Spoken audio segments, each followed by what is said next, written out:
Hello दोस्तों, कैसे हो आप सब लोग। उम्मीद करता हूं कि आप सब लोग ठीक होंगे।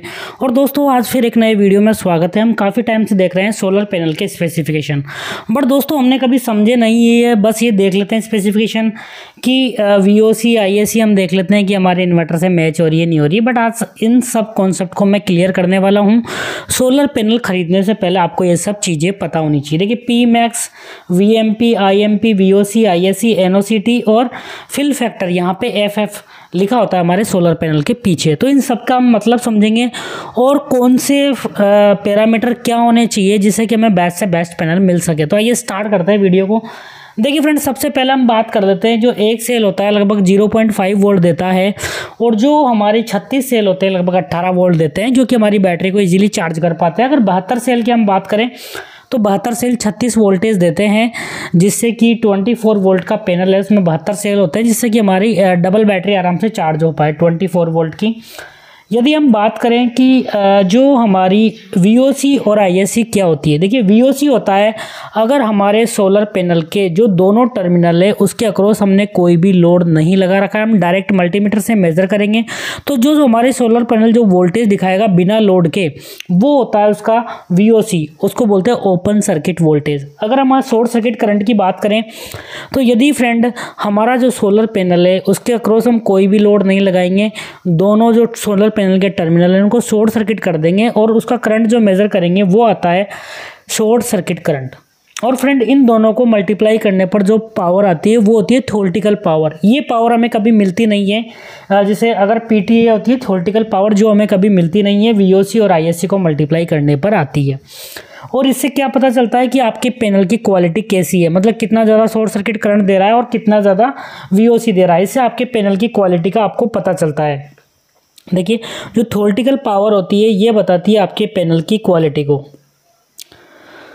अगर हम बात करें फ्रेंड अब इसके बाद VMP और IMP क्या होती है। देखिए अगर VMP और IMP की हम बात करें, जो VMP और IMP है तो फ्रेंड जब भी हम हमारे सोलर पैनल के अक्रॉस लोड लगाएंगे तो मैक्सिमम पॉइंट पर जो वोल्टेज देगा, अगर लोड लगाने पर जो मैक्सिमम पॉइंट पर जो वोल्टेज देगा वो होता है maximum voltage at maximum power. Maximum power पर जो वोल्टेज देगा हमारा सोलर पैनल लोड लगाने पे वो होता है VMP। और IMP की हम बात करें तो लोड लगाने पर जो मैक्सिमम पावर पे जो हमारा सोलर पैनल करंट दे रहा है वो होता है हमारा IMP। अगर हम बात करें फ्रेंड यहाँ पे देखिए तो जो Pmax है ये क्या है कि लोड लगाने पर जो हमारा, अगर हमने सोलर पैनल पे कोई लोड लगा दिया तो हमारा सोलर पैनल जो मैक्सिमम पावर दे रहा है वो होती है Pmax। और यदि हमने सोलर पैनल को शॉर्ट सर्किट कर दिया तो उस केस में जो थ्योरेटिकल पावर होती है वो होती है PT। तो फ्रेंड देखिए बिल्कुल सीधा सा हम समझ सकते हैं कि थ्योरेटिकल पावर होती है PT, जिससे हमें पैनल की क्वालिटी का पता चलता है। और Pmax वो एक्चुअल आउटपुट है जो कि लोड लगाने पर हमें मिलने वाला है, Pmax। अब यहाँ पे एक फैक्टर देखना बहुत ही इंपॉर्टेंट है। किसी भी पैनल का फैक्टर 0.8 से 0.9 के बीच होना चाहिए। अगर फिल फैक्टर कैसे निकालते हैं, देखिए फ्रेंड यदि आप मैक्सिमम पावर जो आपको लोड लगाने पे मैक्सिमम पावर मिलेगी उसमें थ्योरेटिकल पावर का भाग दे दोगे, मतलब Pmax अपॉन PT कर दोगे, तो इन दोनों का रेशो 0.8 से 0.9 के बीच आना चाहिए। तो जितना ज़्यादा इसकी वैल्यू होगी Pmax अपॉन PT की, उतना ही आपका पैनल अच्छी क्वालिटी का होगा। तो आपको फिल फैक्टर देख लेना है कि 0.8 से 0.9 हो और 1 के लगभग जितना करीब होगा उतना ही अच्छा आपके पैनल की क्वालिटी होगी। क्योंकि Pmax क्या बताता है कि लोड लगाने पर जो हमें मैक्सिमम पावर मिलने वाली है उसको Pmax इंडिकेट करता है, और PT क्या होती है, थ्योरेटिकल पावर होती है जो हमारी पैनल की क्वालिटी को बताती है। अगर इसके बाद हम बात कर लें, अब आप में से बहुत सारे पूछने वाले हैं कि सर ये NOCT का क्या कॉन्सेप्ट है। देखिए फ्रेंड अगर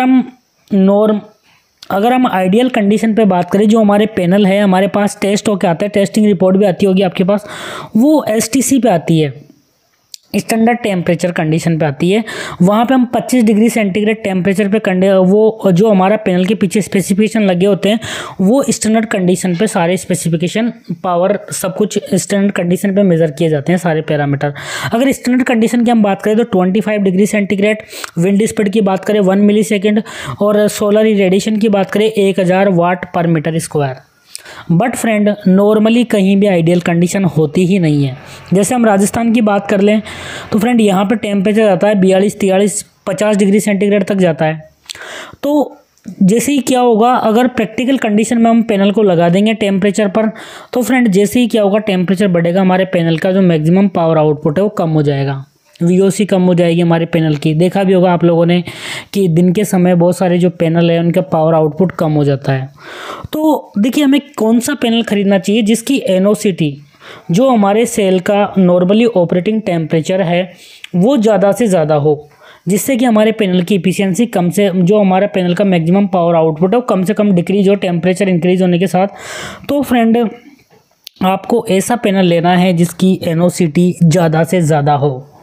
तो फ्रेंड उम्मीद करता हूँ कि सारे के सारे जो पैरामीटर है सोलर पैनल के आपको समझ में आ गए होंगे। केवल 2 चीज़ों पे ध्यान रखना है, फिल फैक्टर हमारे पैनल का ज़्यादा से ज़्यादा होना चाहिए और NOCT भी ज़्यादा से ज़्यादा होना चाहिए, मतलब ये 1 के लगभग बराबर होना चाहिए, और NOCT भी 45 प्लस डिग्री सेंटीग्रेड होना चाहिए। और यहाँ पे अगर Pmax भी ज़्यादा से ज़्यादा हो, Pmax ज़्यादा से ज़्यादा हो, और PT भी अच्छा होना चाहिए, जिससे हमारे पैनल की क्वालिटी का पता चलता है। तो फ्रेंड ये सारे पैरामीटर एक सोलर पैनल पे लगे होते हैं, जो कि मैंने आपको बहुत ही अच्छी तरह समझाने की कोशिश की है। प्लीज़ अगर आपको समझ में आया हो तो चैनल को सब्सक्राइब कीजिए और इस वीडियो को लाइक कीजिए, ज़्यादा लोगों के साथ शेयर कीजिए। ऐसी ही यूज़फुल इन्फॉर्मेशन मैं आप लोगों के लिए लाता रहता हूँ। Thank you so much.